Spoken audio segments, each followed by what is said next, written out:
আসলে যেটা বলছিল যে কান কাটা, শুকনাই, ল্যাংড়া, আসলে এখানে আল্লাহ রসুলের একটা শরীয়তের একটা ইশারা করতেছি। এটার উদ্দেশ্য ছিল,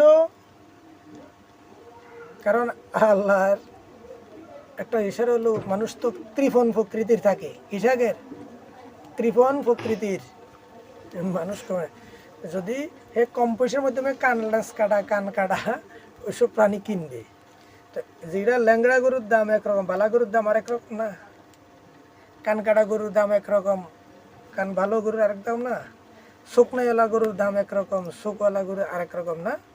তাহলে বলছে এইগুলো দিও না, অর্থাৎ উত্তম সুন্দর প্রাণী, তার মানে 200 হিসেবে বেশি যাবে, একটু ভালো যান, কৃপণতা না করে, তার কৃপণতাকে দূর করার জন্য, অন্তরের কলুষতা।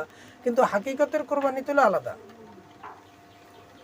শরীয়তের কোরবানি আমাদের সমাজে যেটা পশু কোরবানি আসছে, এই জন্য একটা উত্তম সুন্দর বস্তু, একটু ভালো মূল্যের, এটা দিয়ে তার মন পরীক্ষা করতেছে। এরপরে তো বহু মানুষ দুর্বল কোরবানি গরু পশু খোঁজে।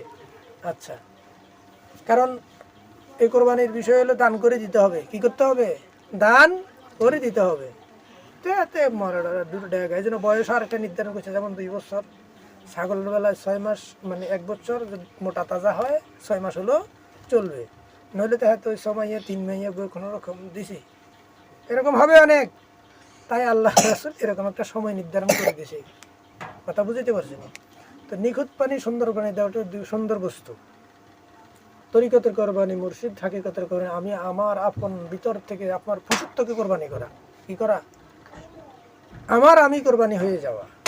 কোথায়? মুর্শিদের দরবারে। কোথায়? আল্লাহর দরবারে। কোথায়?